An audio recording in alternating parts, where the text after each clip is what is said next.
Hello, EKN Nation. Welcome to the newest edition of our EKN Debrief, episode number 103. It is October the 12th, 2022, into Q4 on the year, and really wrapping up some of the big events, which you would normally get in any end of a schedule. All the big events coming in, Super Nationals, Grand Nationals, and in this case, the Race Rotax U.S. Trophy Final.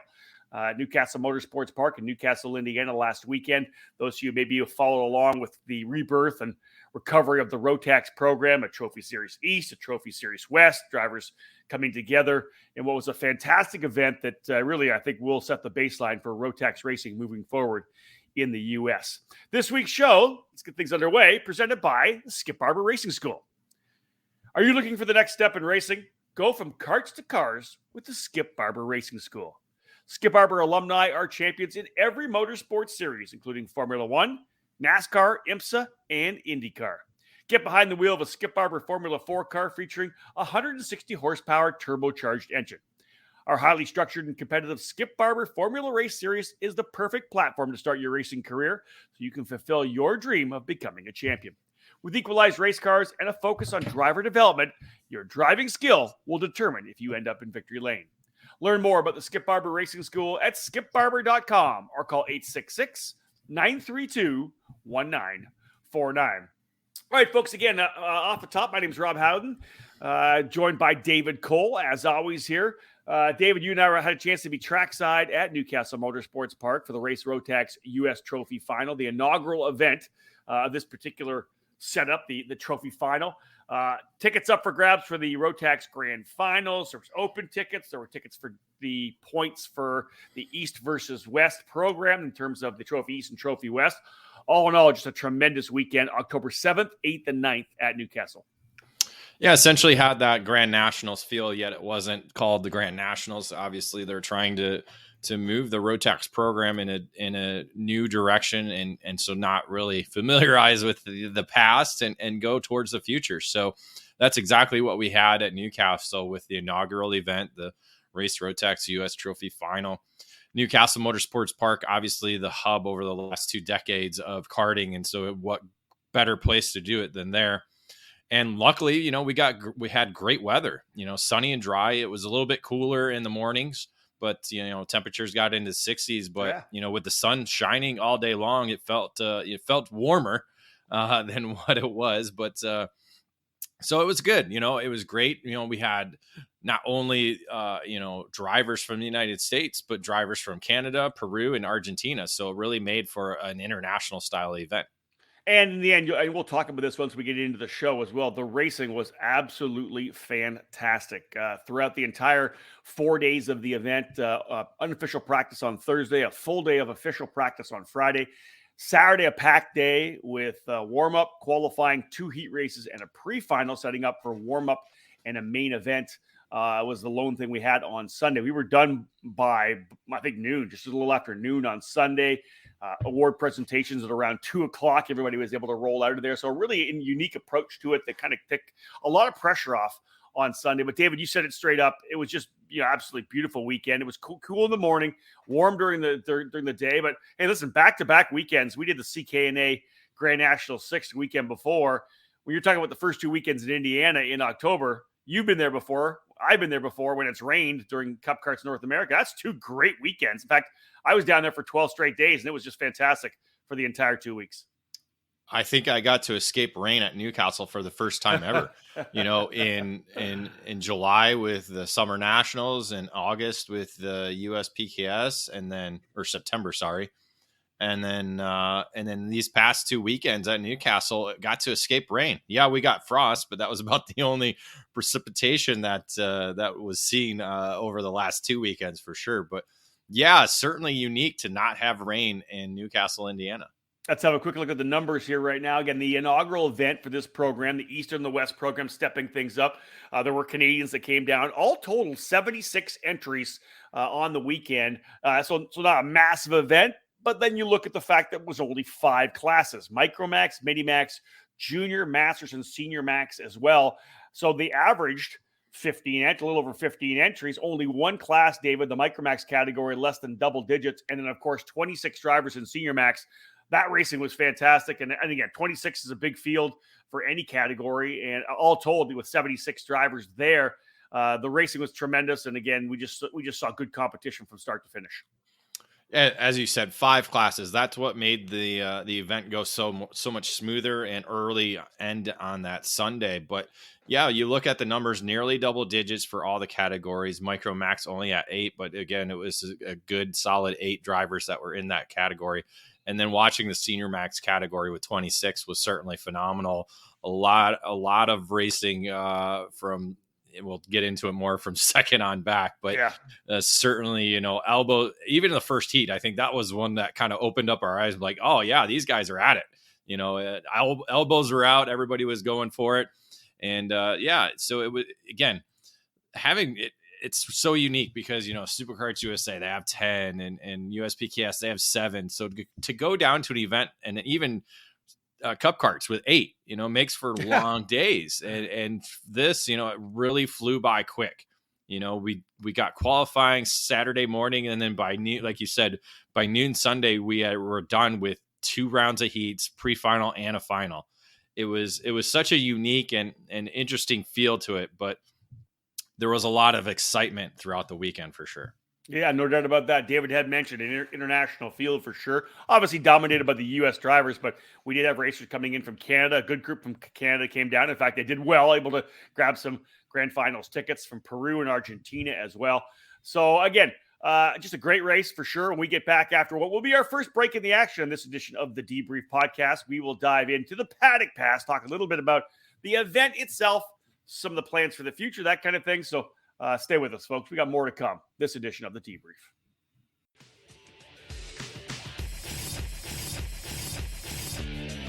Winning takes top quality equipment, flawless preparation, experienced coaching, and passion. And at Team GFC, we live our passion. Developed by American karting champion Gary Carlton, the GFC chassis has become one of the newest brands to reach the top of the podium in North America. GFC has garnered victories and championships at all levels of the sport since its debut at the end of 2018. Shifter car drivers are at the front of the field in the GT14 frame, with the SS31 a consistent contender in tag and 100cc competition. Team GFC has Arrive and Drive packages available for all categories, including the mini and micro classes utilizing the GFC RR5 cadet chassis. These young pilots have the opportunity to be part of the Team GFC Young Driver Development Program. Learn from one of the best American karters with 28 years racing at the highest levels in the sport, offering personalized training on and off the track. Follow GFC Karting on Facebook and Instagram, or click over to gfckarting.com to learn more about joining Team GFC. GFC, live your passion.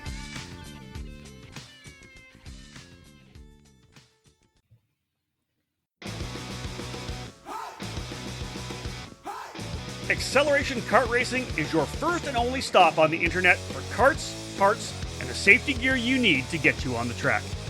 Visit shopakr.com for a great selection of karting equipment on a user-friendly website.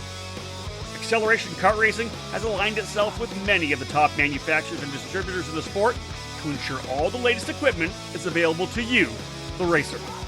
With over 20 years in business and customer support available 6 days a week, you can be confident about getting the right parts at the right price when you need them. Be sure to visit shopakr.com today or stop by their headquarters in Las Vegas. Make sure to follow Acceleration Kart Racing on Facebook, Twitter, and Instagram for the latest specials and new arrivals.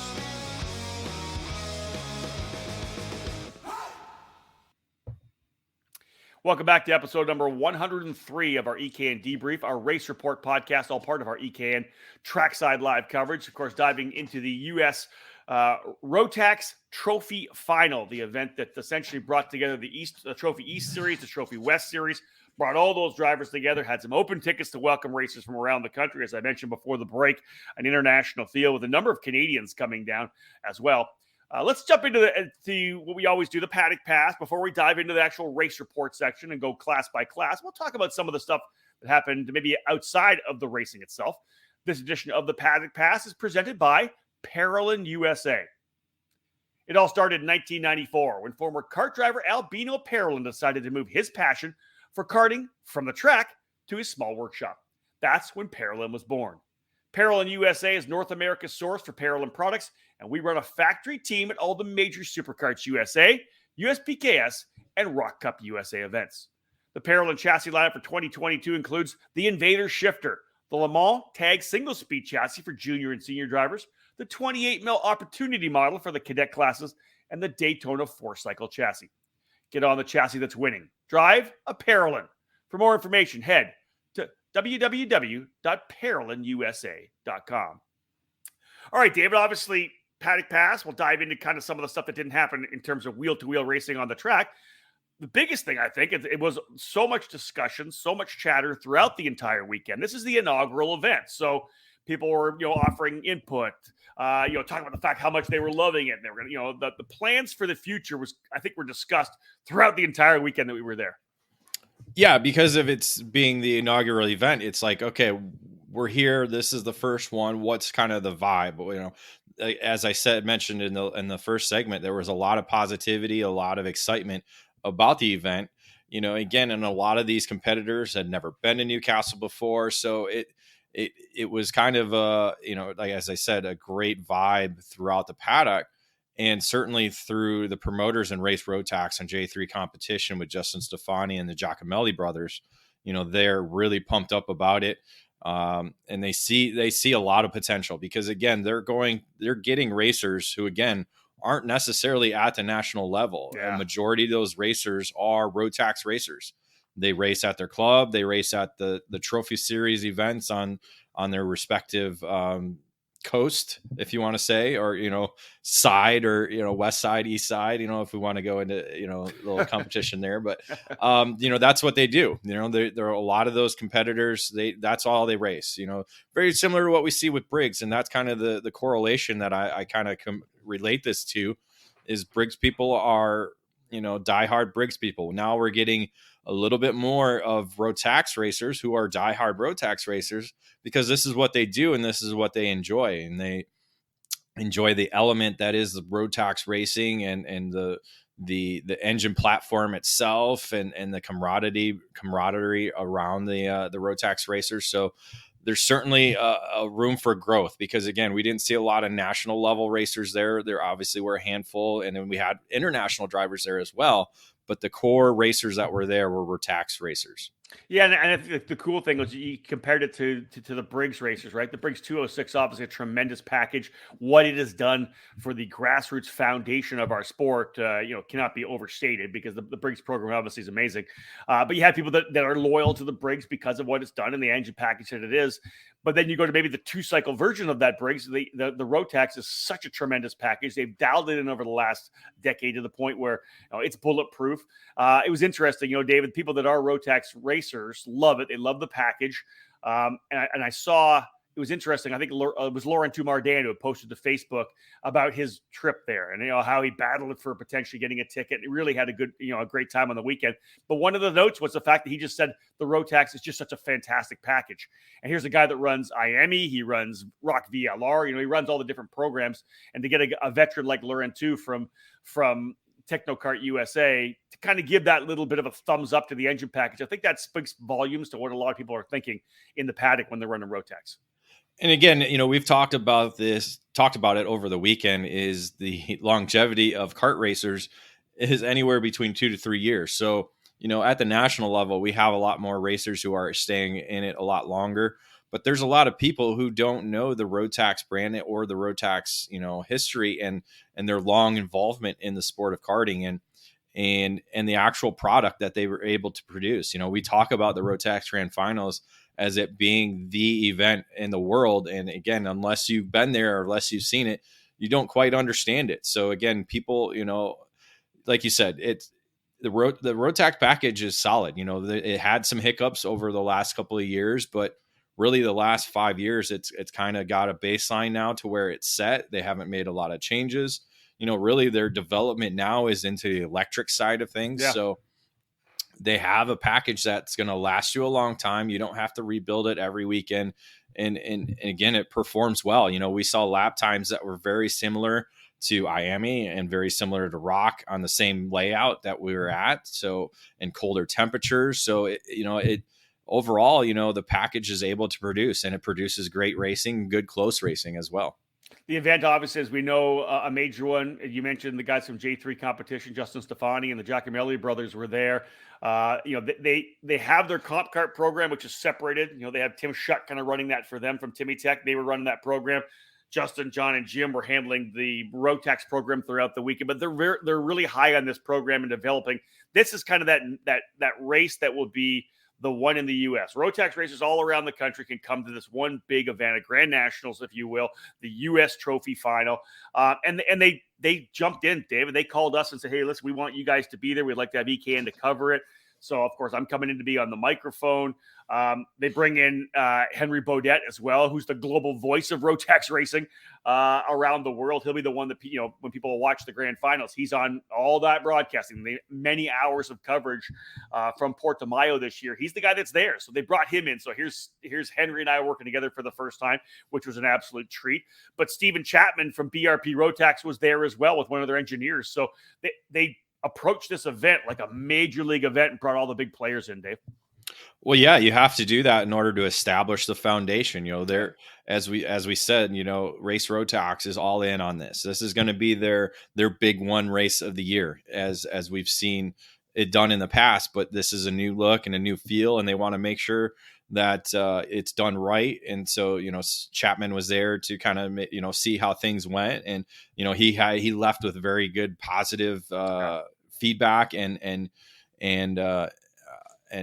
learn, not necessarily learn, but got to enjoy and feel the event itself. So he's able to take that back to BRP Rotax and communicate with them that, Race Rotax is all in, and so are the racers. And really this, aside from just being US racers, as we said, it can be another big international event, especially if depending on the timeline of when this event is, because it could be one of the final chances to get Rotax Grand Final tickets.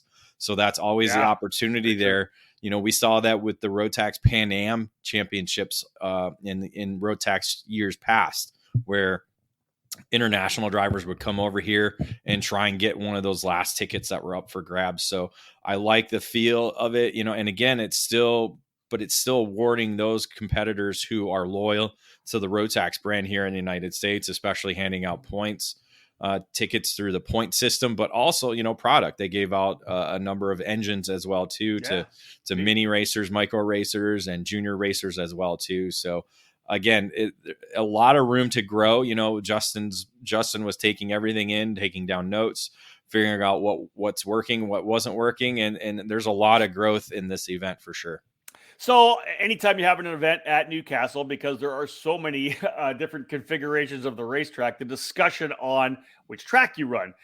So we ran Reverse National, and that's a track that we run on a regular basis. Scoos has run it before. I believe USPKS potentially has run it before. It's a clockwise around essentially the national circuit. But Dave, the difference here was, instead of having the finish line right on that short straightaway right in front of the racer's grill, they actually brought it around the corner and used the finish line on the Long Pond Straight. So in the end, it really didn't set up any kind of a draft. It didn't set up any kind of last corner move. So it wasn't like when you're going reverse national. When you're going national on the counterclockwise, where you can make that big dive bomb move into the I-70 hairpin, or you get the draft running down all the way down the straightaway. The way it played out, David, to be honest, the cell tower corner was almost the last place to pass on the racetrack, because we didn't see a lot of guys making the over-under coming through 14, 15, 16. So what's your thoughts overall, good or bad? What do you think about Reverse National with the finish line where it was? Yeah, that was my first time seeing it in person, where the start, or really the finish line, because again, they start them down towards I-70. So it's really the finish line positioning. And for me, I hold I like history in the sport, and I like, keeping the historical position of the start finish line right there in front of the racer's grill, right on the start finish line where people are able to watch. It's a little bit difficult to see, the finish, where the finish is, especially in the reverse direction. When we go in the national, counterclockwise direction, we get the finishes coming at us. So we do see that. But as you said, it's more of a, wait, get through I-70 and then make that draft pass. And I think that's more crucial, I think, in Rotax racing, as we see the draft is, again, it does hit the rev limiters in certain spots from what I recall. I mean, it's been a while since I've raced it or was at the end of the straightaway to recall, but you could see the draft was very important in this race, as it is in Miami and all the other programs as well too. So I wish it would have been, I personally, I like it in the original location, at least for the finish spot. Again, you could start them back down towards I-70. That's not a problem. But for me, I like the finish to be right there where everybody can see it. But for you, David, so it's visual because racing wise, that doesn't really change I don't think it made a difference. I don't think it made a difference. It didn't this weekend because we had a lot of as you said, a lot of the pass for the lead or the victory done maybe at the cell tower or even through the double left-handers leading into what is blue corner. Yeah. So I think that's about the last point you can do it. We did see some passes though through the last couple of corners through some of the heat races but not many, though, right? Not many. So I'm not sure if that's the Rotax package. That's exactly what I was going to say. Good. Go. Or if it's just the way the racing kind of unfolded, because again, we had double digits, but we didn't have the 40 drivers, so that's, maybe, and again, we had, senior max at 26, we had a driver drive away. So there wasn't a race for the victory. Further back, there might've been some position changes there that we just might not have noticed in the end. But I think visually for me, I like it at the original location in that direction. But I think next year, maybe they go the actual proper direction just to kind of, feel it out. Shake it up for sure. Yeah. See if the draft, see if we get those big photo finishes that we've seen before. I guarantee we will. I think if you have drivers racing for position, you're going to see a lot of photo finishes going in that direction. So, or you go to the original layout in the original direction, that makes it even more fun because you have that last 90-degree corner as a last pass attempt move. So, and then guys finishing in the grass again. I'm nostalgic in that. I loved it back in the day, right? When you get Sage Karam and those guys, all those kids, flying off into the grass for the last lap. That's it. Coming down that straightaway, throwing it into the final 90-degree corner to try to come out the other side. So you can stay on the racetrack the other side. That's the beauty about Newcastle. There's so many different ways to approach the layout. And when you do that, you just change the complexion or the actual strategy of how it's going to play out. So I love that myself as well. All right. Let's go. Go ahead. Let's just go to a break. Let's go to a break. It's time to start talking about race reports. Let's jump into these categories when we get back after this break, folks. We'll dive into the race report. We'll go senior max and masters max when we get back. In karting, it's important to be supported by the right people. With over 40 years of experience in the sport, Trinity Karting Group has everything you need to make your program successful. We do it all, and we do it right. Trackside support and arrive and drive programs at many of karting's biggest East Coast events, full product sales and service, and professional coaching from our experienced staff. Trinity Karting Group is a full-service operation based at the Motorsports Country Club of Cincinnati, which gives us access to our custom-designed driver training facility. This allows us to offer private one-on-one coaching to take you to the next level. From arrive and drive and coaching programs to the parts you need, let Trinity Karting Group provide you with customer service and a racing experience second to none. Trinity Karting Group is an official Kart Republic race team, providing full trackside support at all the major USA karting events, including the SCUSA Pro Tour, United States Pro Kart Series, the SCUSA Super Nationals 25, and other events throughout the 2022 season. TKG has in stock Kart Republic, Miami, MG and Avinco tires, and more products for those in Ohio and the Midwest region. Trinity Karting Group has a long history of the sport, a winning pedigree, and we're dedicated to driver development. We take pride in our professional approach and our positive attitude. Let us build a custom race program for you. Give us a call at 513-421-4463 or check us out online at trinitykartinggroup.com. Wins in the sport's biggest races and championships in national and regional series all over the country, they're all on Nitro Kart's growing resume. Nitro Kart continues to make its statement as the best, fastest, and winningest cadet chassis on the American market. In 2021, Nitro Kart won the 3 biggest crowns in America in the Microswift division, with Mateo Rosu in the SCUSA Pro Tour and both the Super Nationals and the USPKS titles with Keelan Harvick. At the Super Nats alone, 3 of the top 5 drivers on the podium got there on a Nitro Kart. The results are clear. If you want to win in cadet, get a Nitro Kart and join our team. At Nitro Kart, we're all about driver development. Nick Tucker and the Nitro Crew's racing resumes are extensive, and their passion for helping our kids learn is unparalleled. Racing is about consistent learning, and that's what we're all about here at Nitro Kart. Never wanting to quit, we've continued to extend the reach of our driver development program. In addition to expanding into the junior and senior karting categories, we've also launched Nitro Motorsports, which will field 2 cars this season in the Trans Am by Pirelli series, one being piloted by karting champion Brent Cruz. Not only can we develop your young driver, but we can also provide the platform if a move to cars is in your plan. And our second seat is available. If you're serious about your driver's career, contact us today. Welcome back to the EKN Radio Network, episode number 103 of the EKN Debrief with myself, Rob Howden, and David Cole, taking a deep dive into the Race Rotax U.S. Trophy Final, the big event that capped off Rotax racing in the U.S. here for 2022, and put a number of drivers on their national teams, whether it was Team Canada, Team USA, a number of different drivers getting on their teams, getting those last couple of tickets that are available globally. Let's jump into the race report. We're going to talk about Senior Max and Masters Max. Today's race report presented by Comet Kart Sales. History, success, family. These are the 3 words that describe Comet Kart Sales, one of the longest tenured karting businesses in the United States. The family-owned operation is located just outside of Indianapolis and has provided karts, parts, and services for thousands of racers in the near 6 decades of business. Their online store features everything you need, and they are continually adding new parts to their product line. Make sure you head to CometKartSales.com or call them at 317-462-3413 to be part of the Comet Kart Sales family today. All right, DC, let's jump into it. Senior Max was the big show, 26 drivers in total. We knew some of the big guns that were going to be coming in. I think we knew that Oliver Hodgson was the guy that we were watching, really a career karter who's focused on being a professional kart racer, running for Comp Kart. He was going to be the guy to watch for sure, and in the end, ended up being the big player.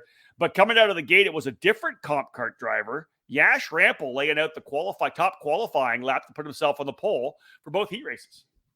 Yeah, we didn't see Hodgson in the top 3. As you said, Rampel was able to lay down a good flyer in qualifying, followed by the Canadians, Jason Lewing and Adam Ali, finishing 2nd and 3rd in the session. So it was actually Hodgson back in the 5th spot with Aiden Fox slotting in the 4th position in the time session. So really close, as the top 4 were only separated by 68 thousandths of a second. So I'll preface this before we get rolling. There was 4 tickets up for grabs for the drivers in the Senior Max category. There were 2 tickets, 2 open tickets, right? Yeah, no, 3.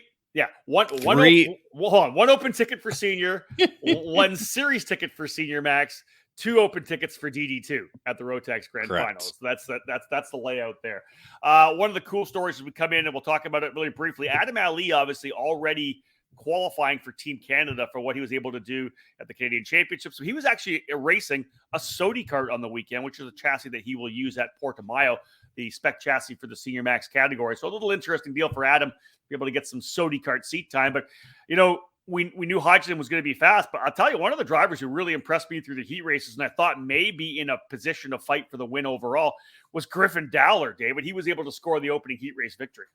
Yeah, it was a bit of a, as we said, the opening heat race in Senior Max was a bit of an elbows out. Let's go. It's showtime. It's on. And so we saw a lot of contact through that opening heat and a lot of racing back and forth. I think even at one point, Hodgson was up to the lead and got shuffled back down even further. So, Dollar was able to kind of muscle his way up into the lead and score the win in Heat 1, followed by Ali and Luang. Leong. Sorry, I apologize. But second heat, it was Hodgson that was able to muscle his way forward, getting up into the lead and driving away to a 4.2 victory or 4.3 second victory over Daniel Ali with Aiden Fox in the third spot. That set up Hodgson on the pole position, or at least close to the pole position for the pre-final, with him able to drive away to a 4-second advantage with both Ali brothers, Daniel and Adam, in second and third. So that solidified him in the pole position for the main event, and that was all he needed. A little bit of dicing for the second spot early gave him a little bit of a gap, and he just continued to run consistent lap times over and over and over, driving away to a near 10-second advantage in the main event for the victory. So the way things all played out, and then obviously in the main, us watching it, where the tickets were going to go, we had figured Hodgson would have the open ticket as the race winner, because the outright race winner in all the events was going to win the open ticket. Then they kind of set things back up for where it would be for the series ticket, the trophy series ticket, which went for the East and the West combined points, and lots of points up for grabs on the weekend. The top driver from the combined series points would also get a ticket as well. So Hodgson essentially had the ticket. We find out that he's not going to take the ticket when he ends up winning. So the way things all shook down, it was Fox, Aiden Fox, and Daniel Ali, who were able to pull away together and work together, which was solid, because obviously Adam Ali already had his ticket. Daniel Ali, who was racing with Racing Edge Motorsports, really wanted to get that ticket to make it an Ali family trip to Portimao. They were kind of together, but there was a trailing group, David, that kind of rolled up to them at the very end. It wasn't over till it was over, that's for sure, because even though they were running 2-3 rather, man, that chase group closed up in a big way. Yeah, they were led by Jason Lewing coming through, along with Yash Rempel, and Dowler was there as well too, and a couple others, and Santiago Biaggi also in the mix as well. So a number of different drivers were able to close up to Aiden Fox and Ali, but in the end, as you said, they had to still fight their way for position, and it ended up being Fox taking the second position, with Daniel Ali finishing in the third spot to round out the podium. And so, as you said, it made for interesting the way the tickets were awarded, because, as you said, the on-track stuff was ranked higher than the points program. So Aiden Fox coming in was racing for not only the open tickets, but possibly the points, depending on where things shook out. So if he finished off the podium, he would have went back to points, to where he was coming in as the championship leader, and ended up actually finishing as the top points getter in the U.S. Trophy Series program. So it made for an interesting, again, Justin Stefani asked me, should I tell them that Hodgson's not going to accept a ticket as you guys are announcing the main? I'm like, no, that's going to just throw everything off. Let's just get through. Let's get through the race. We'll call it as is, and then we'll talk about the tickets after that. So Fox races his way into the second spot. So he earns that since Hodgson passed, he actually earns that open ticket to the senior max category. And that moved Ali was still already set for DD2, but that also moved fourth place finisher Jason Lewing into the open spot for DD2. So essentially the top four drivers, or second, third, and fourth, are getting the open tickets for the way they finish on track. Exactly. So Aiden Fox, he was in a place where he was running second. He could have dropped to probably 6th or 7th and still got a ticket, but it would have been the series points ticket. The minute he goes onto the podium, earns one of the open tickets, which went for the drivers who finished on the podium top. That goes. So we had to go further down the order to Ethan Ho, who was able to get himself up. So Ethan Ho, the Californian, able to grab the overall the ticket for the top finisher in the points, who didn't win an open ticket. So Ethan Ho ends up with a ticket to go to Portimao in the senior max class. He does. And again, Fox almost went DD2 because, just the way things were going, if Hodgson would have taken that spot or taken that ticket. So it made for an interesting way of how all the tickets were awarded. But either way, we now have 4 drivers, 2 U.S. drivers, 2 Canada drivers that are going to represent their countries in both Senior, and DD2. Exactly that. A little easier in terms of points when we came to the Masters Max category, although the racing with 12 drivers was tremendous, because you look at some of the names we had at the pointy end of the grid. These are drivers we talk about in top national events all year long. Derek Wang, who's been to the Rotax Grand Finals 10 times, ends up qualifying on the pole. Danilo Ramalho right behind him. Laurent Dumoulin, who I'd already mentioned, that was the top three. But David, you throw John Bonanno in there as well. He was able to win the opening heat race in a good run there. He was in the fight. Billy Cleveland was there as well. At one point, the top five, really just a stacked top five with Cleveland right in there with all of them. Yeah, it was a good mix all weekend long. I think Cleveland was just a little bit off. He had a mistake here and a mistake there to where he wasn't able to be in the mix. But the top four drivers were essentially the drivers to beat on the weekend. And, throughout the heat races, especially the opening one, a little bit of contact kind of shuffled things up. That allowed Bonanno to slide through and score that race win. The second heat was a little bit calmer, with Wang up front ahead of Ramalho and Bonanno with Mardan right there in fourth. But then the pre-final, a little bit of more contact this time between Ramalho and Mardan. That allowed Derek Wang to take the pre-final win ahead of Mundy Lawyer, and then Harold Watson climbing up into the third spot. So it shuffled things up, because the way the pre-final finished is the way you started the main event. So that made things a little bit interesting in terms of the way the race started, because we saw Derek Wang and Laurentiu Mardan, who I believe started in the fourth spot. No, they were on row 4. Mardan, I'm pretty sure that Mardan and what do you call it, were back on row 4 and worked their way forward. Okay, let me look at that. Have a quick look at that. I'm pretty sure that they started 7th and 8th, I think, because of what happened in the pre-final. And Mardan was. You're correct. And Mardan was second by the end of the opening lap. That's okay. So somehow, he got up into the second spot right away and latched onto Derek Wang's bumper, and they were able to kind of get away from the rest of the field. I think as Bonanno and Ramalho were trying to get rid of the other drivers that were mixed up in there. Yeah, Bonanno started 4th, Ramalho 8th, so they had to get by Lawyer, Watson, Michael Burton, Vincent Carey in order to be able to clear that. And then they started working together, running quick laps of the race, to be able to close up to the top two drivers of Derek Wang and Mardan.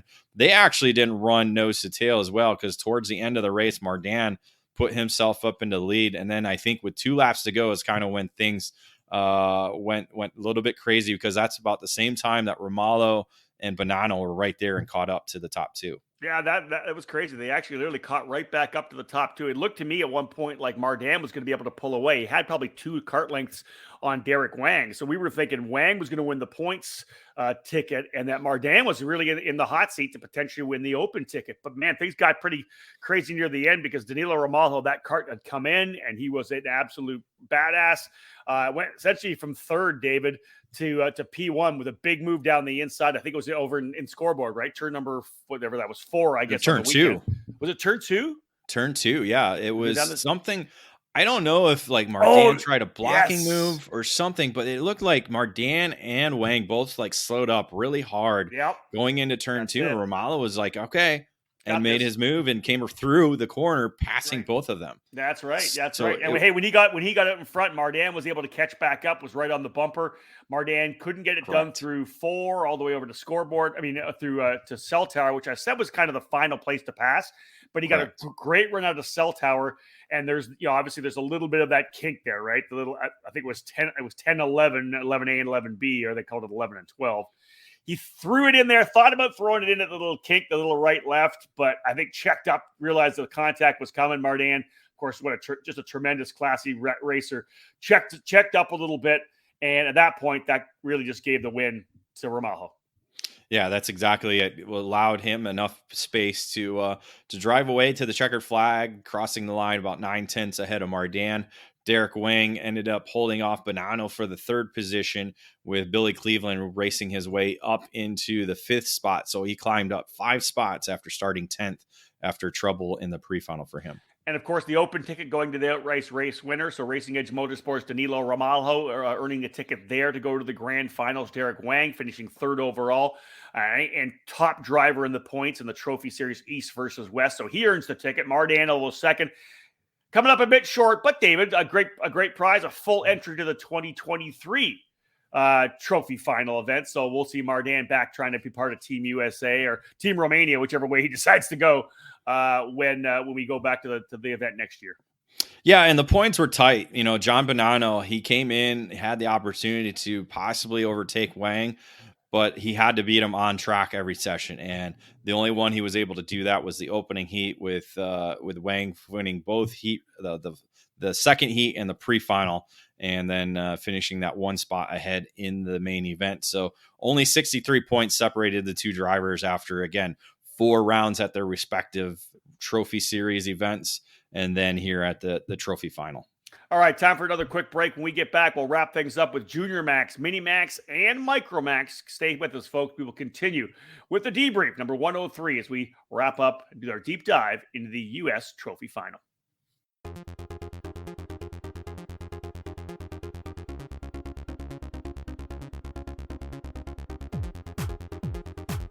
You can buy all the latest and greatest products on the market, but when you're karting to win, it boils down to one thing: you, the driver. Gain the knowledge and abilities by investing in yourself at the Alan Rudolph Racing Academy, and you'll find those extra tenths of a second you need to put yourself on the podium. The school was established by SuperKarts USA Hall of Fame driver Alan Rudolph, with decades of victories and championships in multiple forms of the sport, including other disciplines of racing. The Alan Rudolph Racing Academy, located at the Speed Sports Racing Park in the metropolitan Houston area, is designed to teach driving skills at all levels. The instructors at the Academy have decades of racing experience and educating drivers of all ages. Classes at the Academy will teach the concepts and skills needed both behind the wheel and off the track. From the beginning kart racing experience and intro to karting courses, to their advanced 1-day and 2-day courses and karting clinics, the Alan Rudolph Racing Academy can improve the skills of any driver. For more information on the specific programs that the Alan Rudolph Racing Academy can provide for you, head to speedsports.com and click on the Racing Academy page. Be sure to follow the Academy on social media by searching for Alan Rudolph Racing Academy.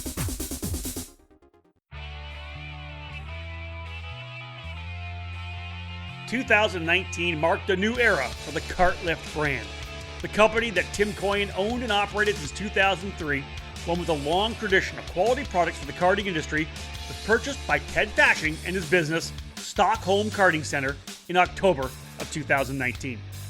Stockholm Karting Center Inc. has added the KartLift brand to their very successful Triple T Race Products brand that has been fabricating parts for the drag racing industry for the past 25 years. We're small enough where the owner answers the phone and every call is important to us, but we're large enough to get the job done. We pride ourselves on the quality and personal customer service that we provide on the phone or at the track. KartLift stands, as you know, can be found at racetracks all over the country. If you race alone, or if you're a parent with a cadet or junior driver, let our one-man winch lift make your race days easier. Position the hooks under the rear bumper, push the button, and your cart is raised into position and you're ready to go. We have traditional cart stands, single upright storage stands, KartLift stackers for storing 2 carts at once, tire changers, and skid plate kits. KartLift stands are available at the finest kart shops around the country, or you can order online at kartlift.com. For more information, give us a call at 877-777-8020. That's 877-777-8020. Get a KartLift and leave your crew at home. Welcome back to episode 103 of the EKN Debrief. Rob Howden alongside David Cole as we do our race report on the Race Rotax U.S. Trophy Final from Newcastle Motorsports Park on the second weekend of October. The race report brought to you by Comet Kart Sales. 16 drivers in total in Junior Max. And David, just as was the case in Senior Max, where Comp Kart driver Oliver Hodgson was the driver to beat, it was another driver on the flow. Cooper Auclair was the driver to beat all weekend long in Junior Max. Yeah, Cooper Auclair, the Arizona driver, set the benchmark for this category all weekend long. Set fast time in qualifying, and then went out to win both heat races, the first by 5 seconds and the second by 4. The pre-final was another 6-second advantage, and then in the main event, nearly a 10-second margin of victory as he led wire to wire for the victory and the open ticket to claim the Rotax Grand Final, his second trip to the Rotax Grand Finals, winning in the main event by, again, nearly 10 seconds. But behind him, certainly a great battle for position and to be on the podium. It was Eggleston that seemed to be the driver that maybe possibly could have challenged Auclair, but wasn't able to start up front, or did start second, but got shuffled back early at the start of the main event. So he had to work his way up, was working his way back up into the third spot. And then on lap 13, a little bit of contact between him and Archer Eversman in turn 2 that kind of shuffled up the order, and that allowed Giovanni Santora to slip through and grab the second spot as he was able to drive away to that runner-up position. And then behind him was a fight for third with Ben Hernandez holding off Alexander Jacoby, with Aiden Lorenko. I like it. Yeah. Aiden Lorenko finishing up in fifth. It was an interesting up and down weekend for Eggleston, where it kind of a contrast to Cooper Auclair, who really was super consistent throughout the weekend, as you said, qualified on pole, was able to leverage the opening couple of corners in every one of the races and stretch away. As we know, Eggleston was fast, but he DNF'd the opening heat race, and I can't remember what happened, whether he just didn't start it or went off. It was a no start. Yeah, it was a no start. There you go. So he didn't even start. So a DNF in the opening heat race. So he fights back to third in heat race number 2, but he's still deep in the field for the pre-final. As you said, ends up working his way back into second from deeper in the field. So really put himself back in a place to be, even though he had the issues early. But as you said, man, there was kind of a battle. They were really scrapping out pretty aggressively. And turn 2, David, you mentioned it with Masters already. It was a place where guys would make moves to the inside of the little kink turn 1, and then maybe stack them up. And we had a lot of contact. Remember, we had a lot of contact on the entry to turn number 2, and we had a lot of drivers trying to roll too much speed and drop wheels off of turn number 2. I want to say that Eggleston was off the outside of turn number 2 as well, at least one time. So there were a lot of guys that were struggling with that very important corner leading down to scoreboard turn 4. Yeah, a lot of drivers missing the exit point for sure. Again, no rumble strips there, so if you drop a wheel, you're dropping it off in the dirt, and it's downhill. It's off camera. Exactly, and then it's all downhill there. Yeah. So, and then you lose your momentum, and that's exactly what I think happened at the start with Eggleston getting a little bit shuffled off at the start there and fell down the order. With just dropping a wheel just enough to lose that momentum and that speed coming out of turn 2. As David mentioned, 9.819 seconds, the win for Cooper Auclair. Great run, as we said, for Giovanni Santora into second, Ben Hernandez in third, Alexander Jacoby in fourth, and Aiden Lorenko rounding up the top 5. And for Hernandez, the way things shook out, he coming home in the third spot was enough to give him the points ticket. So Cooper Auclair actually winning the overall points, but because he wins the race, he wins the open ticket. Hernandez, the next top gun in terms of the combined East-West points of the trophy series. So Ben Hernandez wins the ticket to go to Portugal there.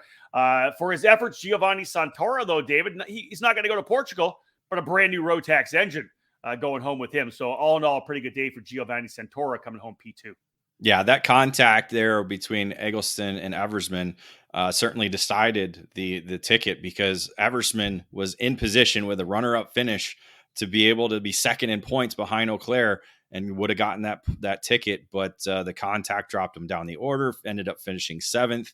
Hernandez finishing 3rd allowed him to finish second by roughly 48 points. So that was 46 points, or 48 points. Sorry.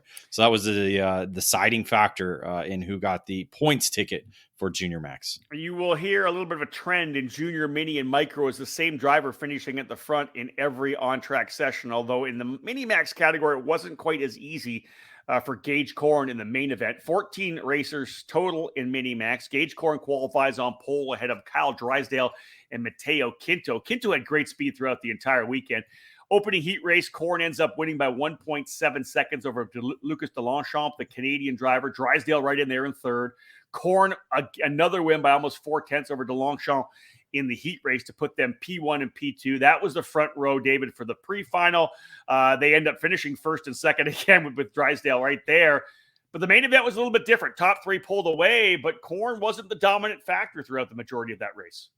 No, they were able to keep pace with him through much of the main event. It was actually just the long champs leading the majority of the race there with Quinto. Quinto, as you said, he had the pace all weekend long. Yeah. He just didn't have that consistency. He just a little bit of a mistake there or just a slip up there just kind of cost him valuable real estate and position as well on the racetrack. He actually got to lead one lap in the race, but for the majority of the race, it was Lucas that was up front. And then Corn was kind of just slotted into third, kind of buying his time. I think maybe possibly saving tires, because as soon as we got that 2 laps to go signal, that's when he decided to make his move, got by Quinto. And then the final lap was able to make the move on the long champs. I believe it was in the cell tower corner, possibly, if I recall correctly. I think so. Yep. And just made that move. And from there was able to power away and take the victory by nearly half a second. So a solid final 2 laps to earn that Rotax Grand Finals ticket. His second straight trip to the Rotax, the Olympics of karting, the Rotax Grand Finals. 3 tickets up for grabs in Minimax, 2 open, 1 in the points. And again, Corn winning by 0.499, just under half a second over DeLongchamp. Quinto ends up in third. Antoine Lemieux, another Canadian, coming home in the 4th spot. And Fionn Shi wrapping up the top 5. And for Shi, with Corn winning the open ticket, DeLongchamp winning an open ticket as well, Fionn Shi ends up with the ticket from the combined points of the East and West Trophy Series. So Fionn Shi will head to the Rotax Grand Finals as well. And another engine was up for grabs, although he had an up and down weekend, was off 4 wheels, I think, at one point on the outside of turn 2. It was just an inconsistent weekend, but very good pace for Mateo Quinto, David. He'll go home with a brand new Rotax engine as well. Yeah, again, had great pace all weekend long, just wasn't able to put together the complete package to be able to either take the victory or finish second, but a good consolation prize with a new engine from Rotax. And then again, Drysdale was another driver to watch on the weekend, had top 3 finishes in both heat races in the pre-final, but fell off in the main event, ended up finishing 7th. He could have possibly challenged for that points ticket with Fionn Shi, but ended up finishing 7th. Not quite the pace and didn't have enough points to be able to take that top spot. All right, let's move to Micromax. We'll cap off this edition of the Race Report, brought to you by Comet Kart Sales. 8 entries in total. And for majority of this weekend, it was Marco Samut and Ryan Queen locked together through the heat races, whatever it may be. Samut was the fastest driver in qualifying, Queen second. Sterling Malata was kind of there. He was like the next guy in the group from when we saw Samut and Queen pull away. That's how they ran in the heat races. Same thing with the pre-final. Main event, though, David, it was an interesting finish because Marco Samut made things a little tougher on than he probably needed to be. Yeah, he did. You know, Queen challenge made one challenge. I think it was in the pre-final as we I think he led a lap. Yeah, I think you're right. And tried it, didn't work out. So he learned from that. And then some reason it was lap 8 when they went into turn 2. I don't know if Samut tried a defensive line, but Queen was right there, and somehow Marco just got a little bit sideways, kind of like a half spin, not completely around. Didn't Queen make the move to the inside of turn number 1, the kink, and take the lead and then kind of park it, I think, a little bit? I think Samut was trying to do the over-under coming through that corner and just touched him, I think. Yeah, I didn't quite have the visual there. Yeah. It is a long way away. So again, that makes it harder to see that turn. But yeah, just a little half spin by Marco allowed, Queen to be able to drive away and got out to nearly a 2-second advantage. But Marco, I thought it was over. I did too. I thought it was over. I thought it was over, but Marco laid down some massive laps, got the quickest lap of the race as he was able to catch back up to Queen and then made the pass. I want to say it was in Cell Tower as well with 2 laps to go. But on the same lap, then Queen spun off at the Tech Barn built turn and actually spun off into the grass. So that essentially decided the race win as Samut was able to drive away to the victory. Yeah, so essentially what happened was Queen obviously had followed Samut the whole time. And we talk about a lot of young drivers. I'm pretty much the same way. If you have somebody in front of you who's faster and you can use them as the rabbit, right? You're able to close up on them. You kind of base your speed off of them, and it helps a ton to be able to run with a faster driver. The minute Ryan went out into the lead, he fell off probably 6-7 tenths of a second. As a leader, he wasn't able to put the same lap times down as when he was right behind Samut. So Samut reeled him in really quickly. And on that last lap, as you said, he had taken the lead. They came out of 14 or 13 down to 14, which is, again, the tech building. And Samut ran the inside line.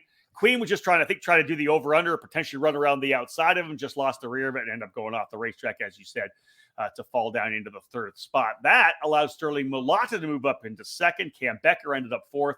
Isaac Payne rounding out the top five.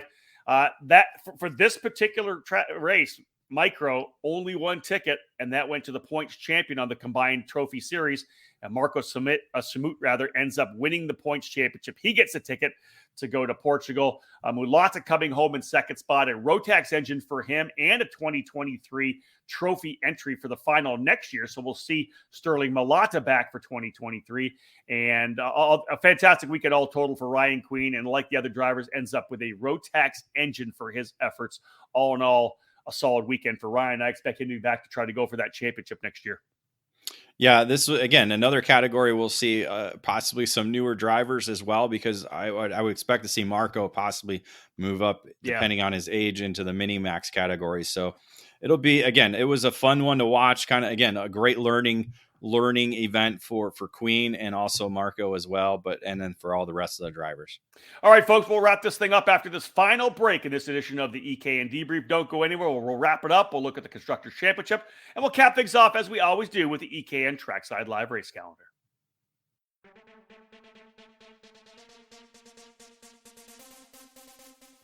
Fast, fair, and fun. Ignite Karting offers you all of that at an affordable price. Ignite Karting utilizes the spec Margay Ignite K3 with a Briggs & Stratton 206 engine and a Hoosier R80 tire.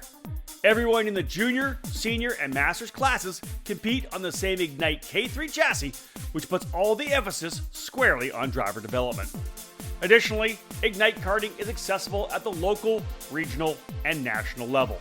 Special events for the 2023 season include the Ignite Majors, which begins with the annual trip to the Daytona International Speedway as part of the WKA Daytona Kart Week as part of both the sprint and road racing events. Those in the Midwest can enjoy the regionally based Ignite Challenge, which just finished up a record-setting season in 2022. Local club programs have also been established in other states all across the country, from Idaho to Texas, Nebraska to New York, with more tracks and clubs joining the Ignite Karting program. Be part of fast fun and great memories with Margay Racing at an Ignite track near you. All information on Ignite events and Ignite Kart packages, including dealers in your area, are available at ignitekarting.com. Get off the couch and out onto the track in 2023. Ignite Karting. Fuel your passion.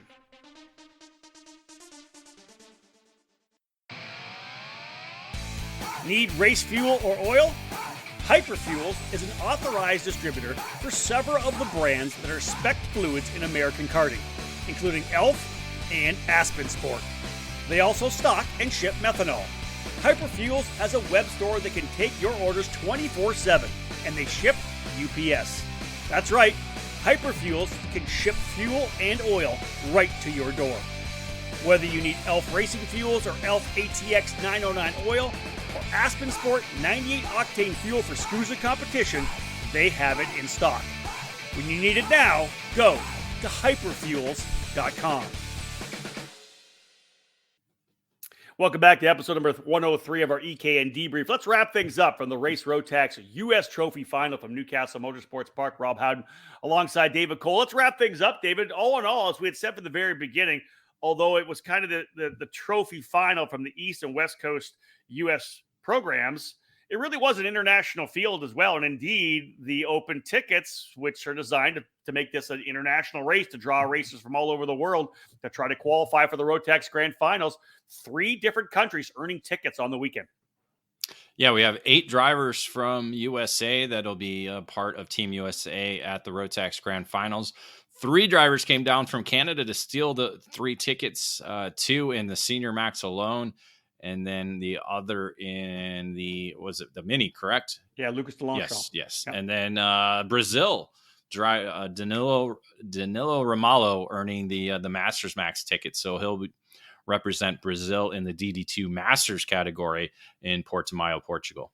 Yeah, of course, November 19th to the 26th, the Rotax Max Grand Finals at Cartódromo International Algarve in Portimao, Portugal. That's what everybody's looking for. The event getting started essentially on the Saturday and Sunday, and then rolling through the main events on the 26th, which is a Saturday in Portugal.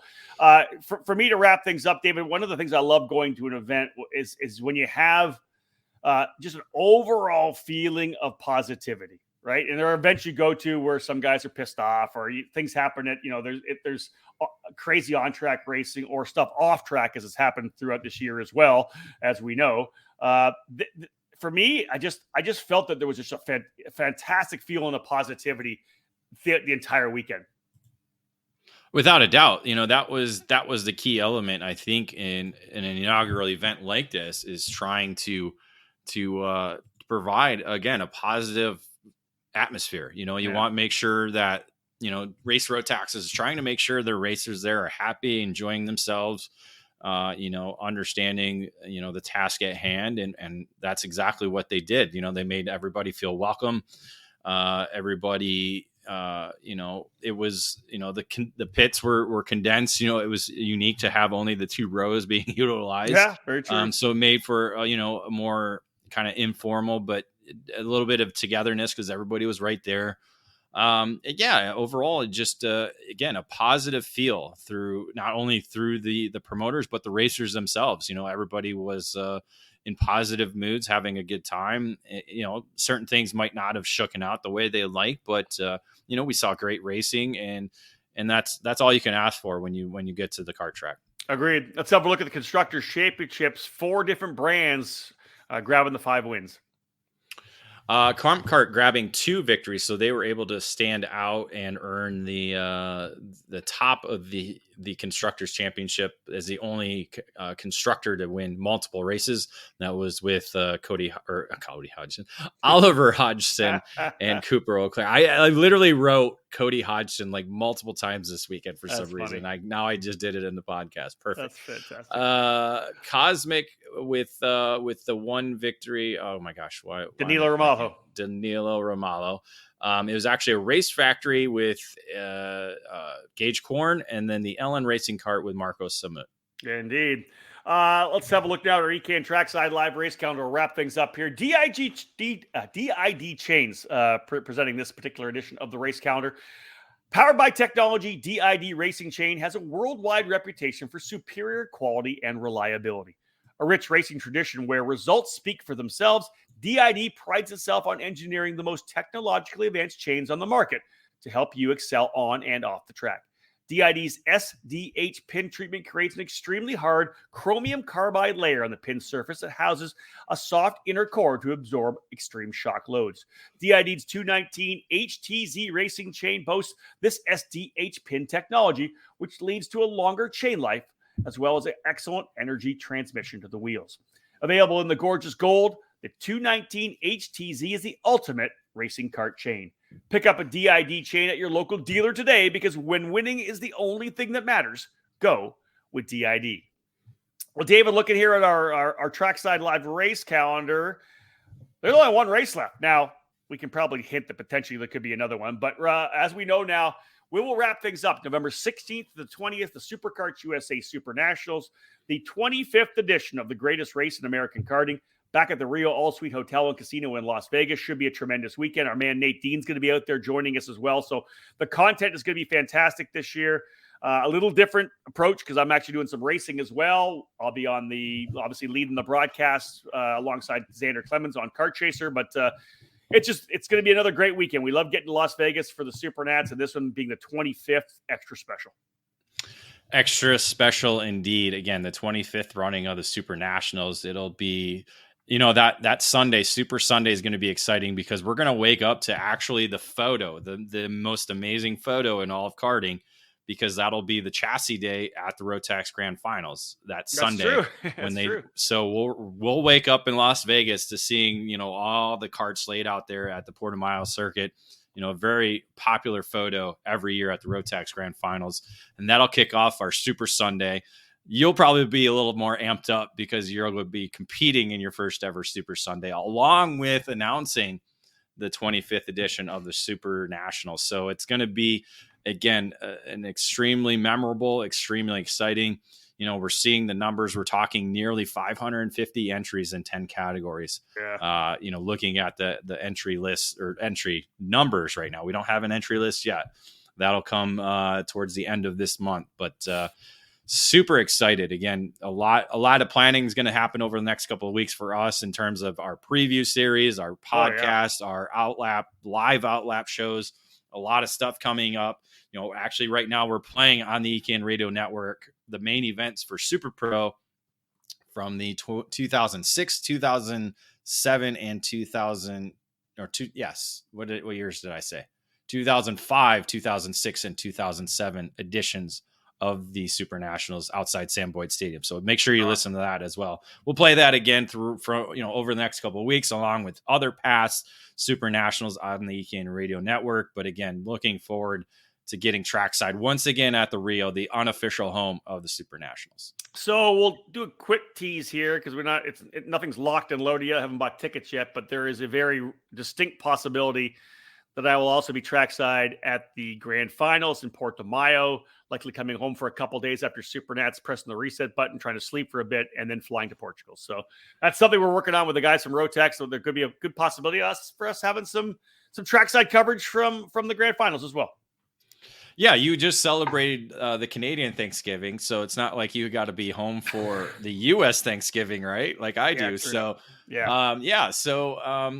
it'll be exciting because we haven't been to the Grand Final since 2013, if I recall correctly. So it's been a while. Again, we've been to Portimao. We were there in 2012, so it's been 10 years since that historic and exciting weekend that has lots of memories that we continue to talk about over and over again. So let's say obviously we're going to be going to Portugal. We'll get this all put together. But in the end, this will be the fourth one I've gone to, and literally 3 of them have been in Portugal, and one's been in New Orleans. Right? Correct. So it's funny. That's it. Yes.